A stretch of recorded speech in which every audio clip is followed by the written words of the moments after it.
এখন যে আমাদের নাম উঠে না ভোটার তালিকায়, যেই লোকগুলোর নাম উঠেনি সেই লোকগুলো দিনের বেলায় না ঘুমাতে পারছে না রাতের বেলায় ঘুমাতে পারছে। কি জন্য? একগুলো লোক বলছে তোরাকে বাংলাদেশ পাঠিয়ে দিবে, তো গোটা পরিবারের সবটি থাকবে আর একটা বাংলাদেশে চলে যাবে। কিছু কিছু মানুষকে শিখানো হচ্ছে বা বলা হচ্ছে তোমাকে ডিটেনশন ক্যাম্পে নিয়ে যাবে, ওখানে তোমাকে দিন রাত থাকতে হবে, তোমার বাল বাচ্চা এখানে থাকবে, তুমি ডিটেনশন ক্যাম্পে সরকারের ঘরে থাকবা, খেত দিবে ওরা, মরবা তুমি ওইখানে, বাড়ি আসতে পাবা না। এই আতঙ্কর কারণে একটা মুসলমান বা একটা নারী আরামে কি দিন কাটাতে পারে না। খালি ভোট দেওয়াটা বড় কথা নয়, এইরকম বিশাল বিশাল বড় আজমাইশ আমাকে ধরবে আর আপনাকে ধরবে। রাসূলুল্লাহ শেষে এমনও কথা বলেছেন যে যদি এইরকম আজমাইশকে থামতে না পারো তাহলে তোমাকে কোনো একটা বড় বৃক্ষের তলায় গিয়ে আশ্রয় নিতে হবে, হাত্তা ইয়াতিকা আল মউত। ওইখানে জঙ্গলের ফল ফলারি খেয়ে দে, মাঠের এদিক ওদিক কুড়িয়ে বুড়িয়ে কিছু খেয়ে দে, জান বাঁচাবে, তার কিছুদিন পরে তুমি গাছের তলায় মরে যাবে। আশা করিও না যে আমাকে কেউ গোসল দেবে, আমাকে কেউ কাফন দিবে, আমাকে কেউ খালে কবরে ঢুকাবে, এগুলো আশা করিও না। তুমি ওই গাছের তলায় দিন কাটাতে কাটাতে মরে যাবে, বাস তোমার কাজ শেষ হয়ে যাবে।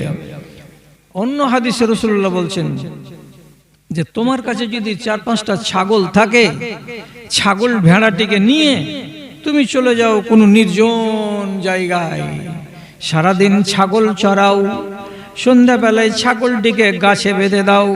কোনোটা ছাগলের যদি দুধ হয় একটু করে বাসনে করে দুহে নাও আর নিজে খাও আর রাত কাটাও। গাছের তলায় ছাগল নিয়ে চলে যাবে, তোমার বাকি জিন্দগিটা ওখানেই কেটে যাবে। তুমি বাইরে আসবে না, তুমি গ্রামে আসবে না, তুমি সমাজের লোকের কাছে আসবে না, তোমাকে ফিতনার ভেতরে পড়তে হবে না। এটা ওষুধ, রাসূলুল্লাহ শেষ ওষুধ বলেছেন।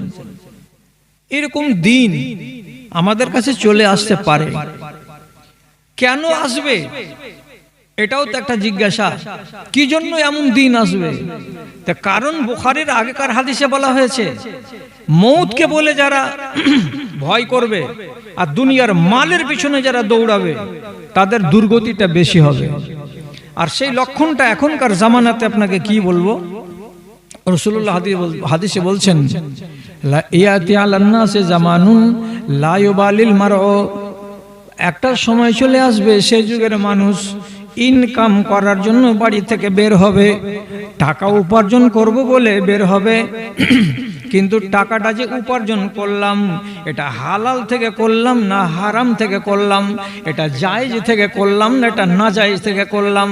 যেই চাউলটিকে আজকে রান্না করলাম আমার বাড়িতে, যে মাছটাকে তরকারি হিসাবে রান্না করলাম আমার বাড়িওয়ালি আমার বাড়িতে, এই মাছের টাকাটা হালাল না হারাম, এই চাউলটা যে কিনে এনেছি এটা হালাল না হারাম। এই হালাল না হারাম এই কথাটা কোনো মানুষ ভাবতে চাইবে না। টাকা হলেই হলো, পয়সা হলেই হলো, ধন হলেই হলো, আর বাকি কিছু দেখার নাই।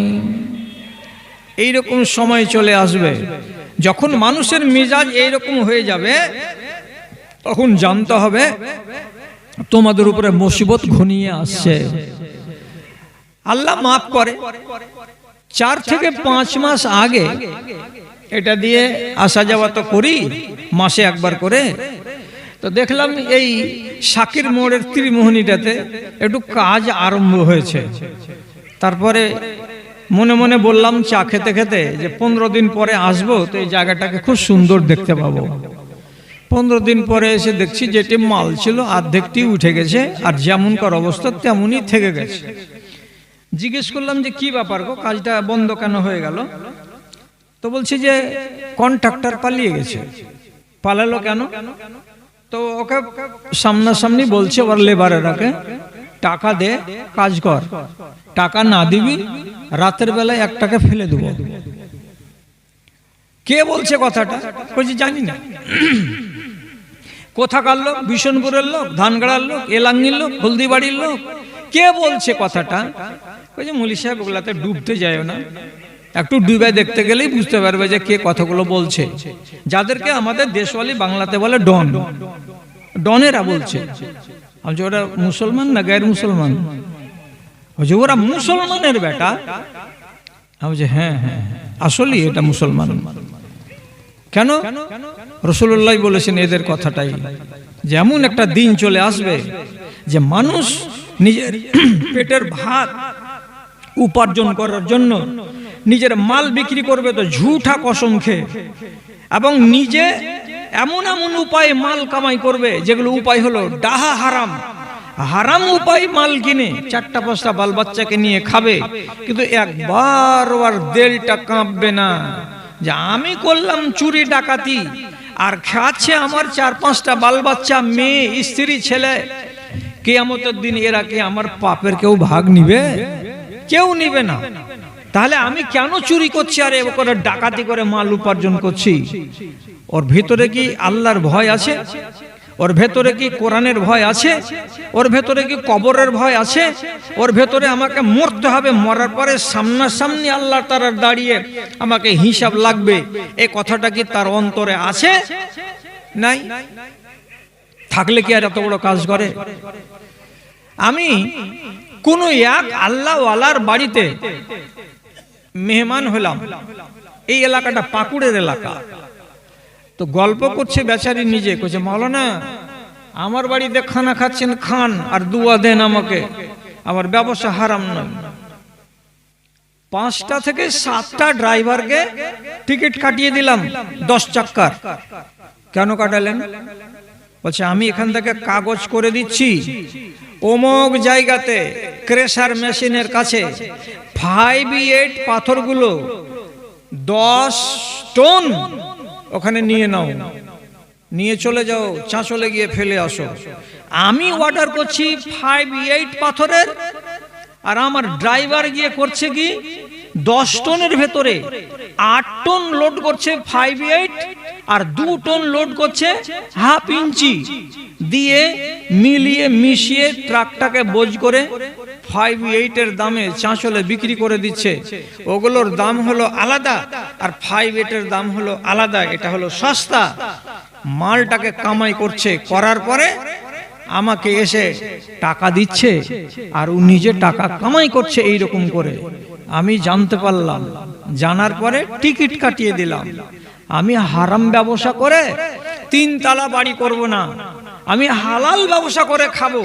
তাহলে এইরকম মিজাজের ব্যবসা করা লোক কটা আছে আপনি বলেন তো? যে মানুষটা হালাল খাবে বলে আল্লাহকে বলে বিশ্বাস করে, হারাম রুজিকে আশ্রয় দেয় না, কটা মানুষ আমাদের দেশে, আমাদের গ্রামে, আমাদের এলাকাতে পাওয়া যাবে?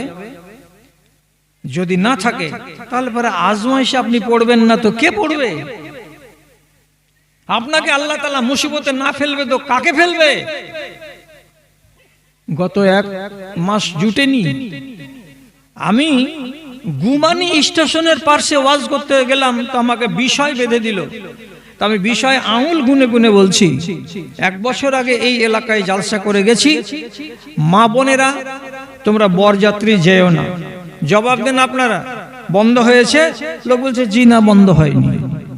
মা বোনেরা পর পুরুষের গায়ে হাত লাগিয়ে মেহেদি লাগাবে না, এটা একবারে হারাম কাজ। বন্ধ হয়েছে? বলছে না, বন্ধ হয়নি। আমি বলেছিলাম আপনাদেরকে 1 বছর আগে, যে কোনো মাকে, খালাকে, দিদিকে, বোনকে অনুরোধ করে বলেছি, জীবন ব্যভিচার করিও না। আর পালিয়ে বাড়ি থেকে বিয়ে করে বাপের অনুমতি ছাড়া তুমি নিজেকে পাপী জাহান্নামী বানায়ও না। তো আপনাদের দেশ থেকে এইভাবে বাড়ি থেকে আউট হয়ে গিয়ে কোন ছেলের সঙ্গে বিবাহগুলো কমেছে? বুঝেন না, আরো বেড়ে গেছে। আরো ওদেরকে আমি জিজ্ঞেস করে বললাম, এই দেশের মা খালারা কি মরা দেখতে যায়? বলছে ঝাঁকে ঝাঁকে যাই।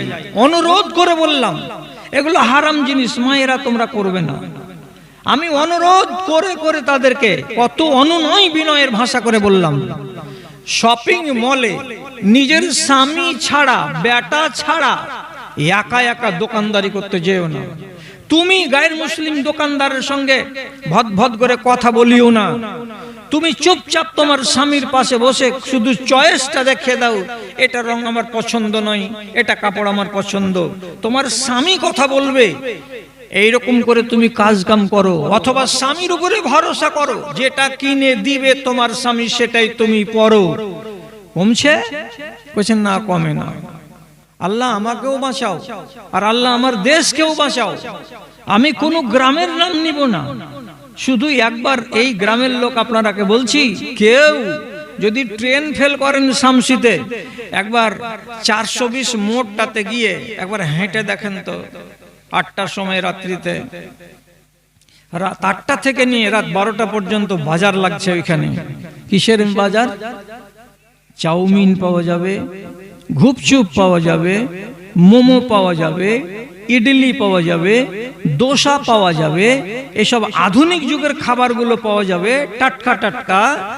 আর মুসলমানের বেটা, মুসলমানের বেটি মোটরসাইকেল 4 চাক্কা নিয়ে এসে 6টা 7টা শপিং মল এই পারে আর ওই পারে, বাজার গরম করে রোডে দাঁড়িয়ে দাঁড়িয়ে সব মুসলমানের মেয়ে, মুসলমানের মেয়ে ওই ঘুপচুপ খাচ্ছে, ওই ছুচকা খাচ্ছে, ওই মোমো খাচ্ছে, আনন্দ করছে। যে লোকটা খাওয়াচ্ছে নিজের বিবিকে নিয়ে গিয়ে বাজার থেকে কিনে নিয়ে গিয়ে কি নিজের বাড়িতে খাওয়াতে পারবে না? পারবে। ওই মহিলা যদি বলে এই খানাটা খাবো, তুমি আমাকে এনে দাও, ওর স্বামীকে নিয়ে গিয়ে ওকে খাওয়াতে পারবে না? পারবে।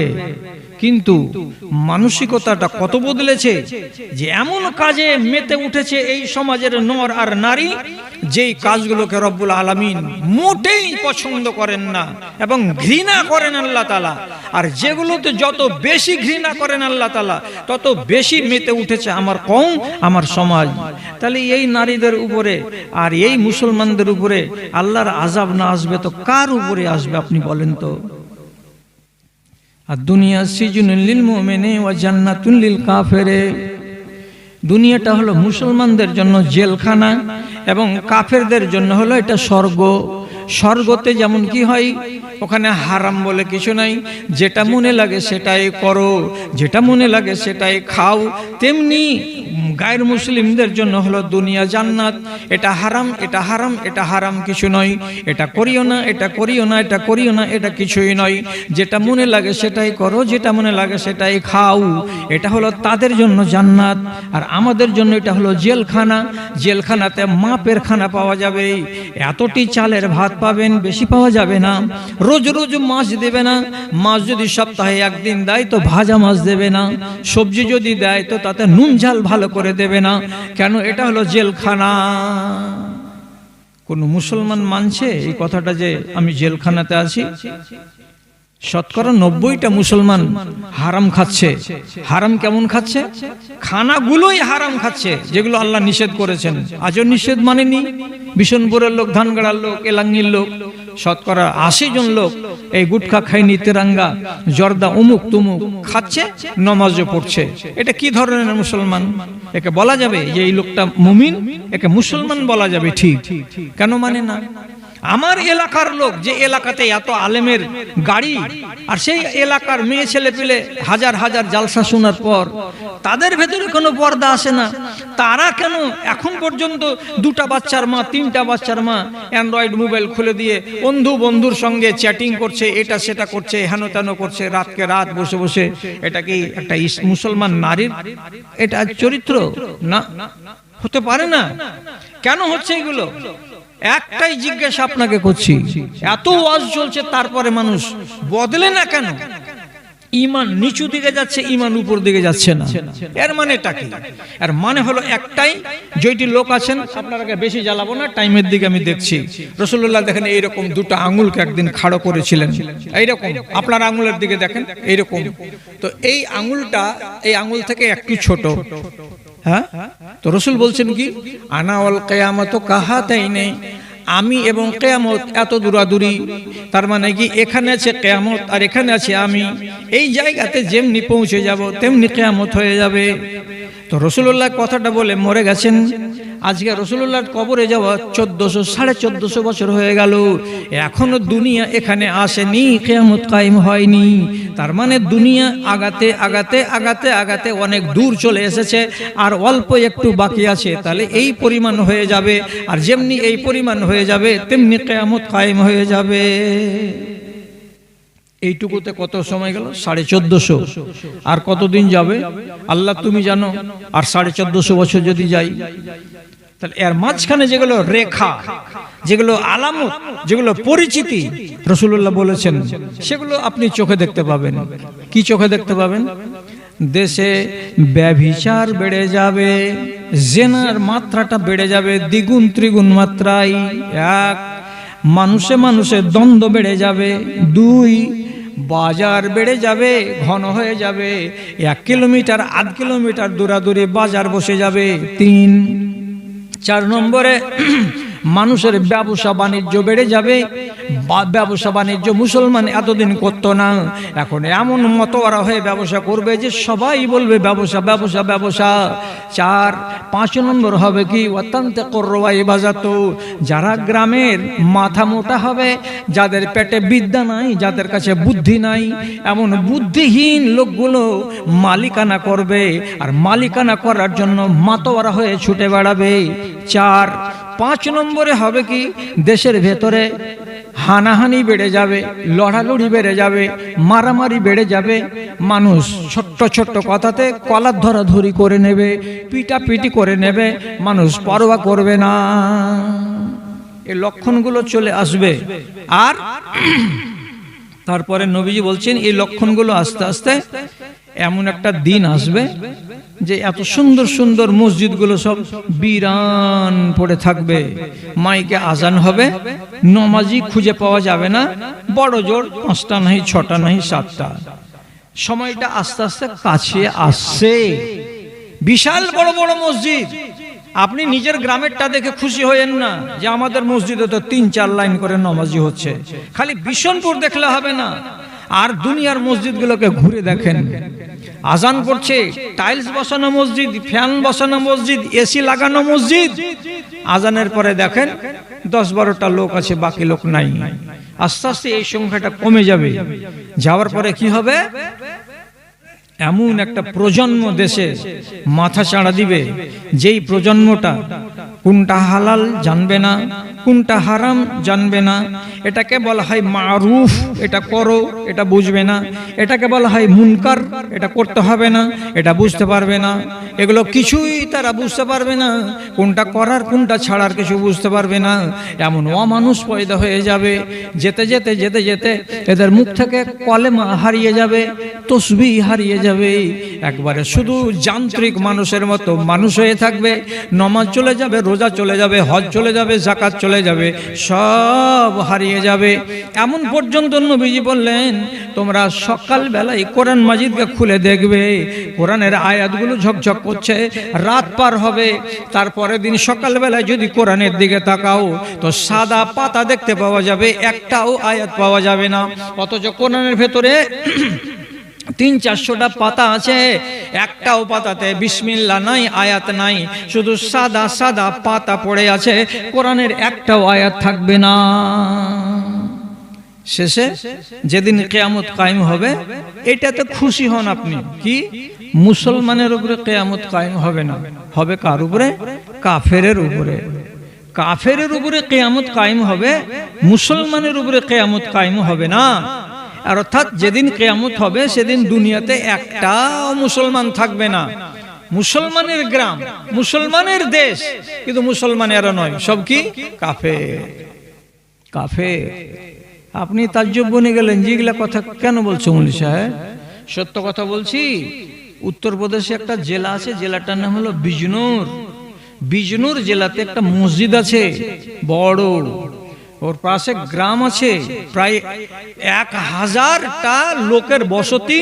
এত বড় গ্রাম, আজান পড়ে না। গোটা গ্রামে একটাও লোক নামাজ পড়ে না, একটাও লোক রোজা করে না। ওরা নিজের নাম যা ইচ্ছা তাই রাখছে। ওরা ইসলাম সম্পর্কে এতটাই বেখবর হয়েছে যে মসজিদে আজান পড়ে না। ওই গ্রামের এক গায়ের মুসলিম ভাই একটা ধুতি গায়ে দিয়ে দুবার আজান দিচ্ছে, একবার সকাল বেলায় আর একবার মাগরিবের টাইমে।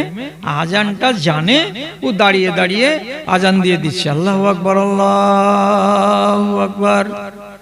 আজান দিতে হয়, দিয়ে দিল। নামাজ যে না, আমরা ভাই গায়ের মুসলিম, আমরা নামাজ পড়ি না। না, আজান কেন দিচ্ছেন? কি জবাব দিচ্ছে? ছোট কাল থেকে দেখে আসি এই গ্রামের লোকেরা এই মসজিদটাকে আবাদ করেছে, আমরা এটাকে বরকতের জায়গা মনে করি, তার জন্য মসজিদটাকে আমরা সম্মান জানাই। মসজিদের কারণে আমাদের দেশে সুখ আছে, এটা আমরা বিশ্বাস করি। এমন পর্যন্ত কি ওই গ্রামের মেয়ে ছেলেরা সকালবেলায় একটা হাঁসুয়া নিয়ে, কচিয়া নিয়ে আর একটা বস্তা নিয়ে যখন মাঠের দিকে ঘাস কাটতে যাচ্ছে, তখন মসজিদের গেটের কাছে একটা পিলার আছে, পিলারটা ভেঙে গেছে, ভাঙা পিলারের উপরে এমনি করে হাত লাগাচ্ছে, আর হাত লাগার পরে হাতখানা কেমনি করে মুখে মুছে নিচ্ছে, আর নেওয়ার পরে মাঠের দিকে যাচ্ছে। মহিলাকে জিজ্ঞেস করা হলো, মসজিদের ভাঙা পিলারে হাত লাগিয়ে মুখটাতে মুছার মানেটা কি? তো জবাব দিয়ে বলছে, এটা যদি আমরা করি তো আমাদের মনটা ভালো থাকে, শান্তির সঙ্গে মাঠে যাই, আর ঘাস কাটার পরে শান্তির সঙ্গে আমরা বাড়ি আসি। এটা আমরা ছোট কাল থেকে করে আসছি, এই জন্য ভুলতে পারি না। একটাও মুসলমান নাই, এত বড় মসজিদ পড়ে আছে, তাহলে ওই দিনটা কি বাকি আছে, দূরে আছে? রাসূলুল্লাহ কি বললেন? লা তাকুমুস সাআতু ইল্লা আলা শিরারিল খালকে, কিয়ামতটাকে কায়েম করা হবে কাফেরের উপরে, মুসলমানদের উপরে হবে না। মুসলমানের বাড়িতে, গ্রামে, এলাকাতে সব মুসলমানের বাচ্চায়েরা, কিন্তু ইমানদার রবে না, সব কাফের হয়ে যাবে। এরকম দিনটা চলে আসছে। ফিতনা এখন এসেছে যে এটি আরো আসবে বেশি করে। কিছু কিছু মানুষ ফিতনাকে তৈরি করে নিবে, সুখের গ্রামটাকে, সুখের পরিবেশটাকে অশান্তির পরিবেশ বানাবার জন্য তারা নানান রকমের ফিতনা করবে। কেমন ফিতনা? নেট খুলবেন, একটা মৌলবি পাওয়া যাবে, নাম নিব না, ও শুধু বলতে আসে সারা দিন আর রাত। কার কথা? এ আহলে হাদিসের কথা। এরাকে নাম দেয় ওরা ওয়াহাবি। কেউ জিজ্ঞেস করছে, আহলে হাদিসের জবাই করা গরুর গোশত খাওয়া যাবে? তখন বলছে, আহলে হাদিস মৌলবীদের বা কোনো মুসলমানের জবাই করা গরুর গোশত খাওয়া এবং মরা কুকুরের মাংস খাওয়া সমান। বলো কি করবা? ওর সাথে লড়াই করবা? ওটা একটা মৌলবী, বড় এত বড় ওর নাম টাম আছে, স্টেজে বক্তৃতা দেওয়ার লোক, নেটে সারাদিন সারা রাত চলতে আছে। এখন মৌলবীর সাথে লড়াই করবেন? বাংলাদেশে একগুলো মৌলবী আর একগুলো মৌলবীর পিছনে এরকম করে খালি খড়গ হস্ত হয়ে আছে। ই বলছে একটা কথা, ও বলছে আর একটা কথা, ই বলছে একটা ওয়াজ, ও বলছে আর একটা ওয়াজ, কেউ বসে নাই। তাহলে মৌলবীতে দাঙ্গা চলবে, যাতে গ্রামটা কি হয়ে যায়, অশান্ত হয়ে যায়। একটা মৌলবী সাহেব আমার নামটাকে ইশতেহার থেকে কাটাবার জন্য কমিটির উপরে জোর দিচ্ছে, এই মৌলবীটার নাম বাদ দাও, আমি ভালো বক্তা দিয়ে দিচ্ছি, যত টাকা লাগবে ওটা বক্তাকে আমি দেবো, এটাকে বাদ দাও। কেন?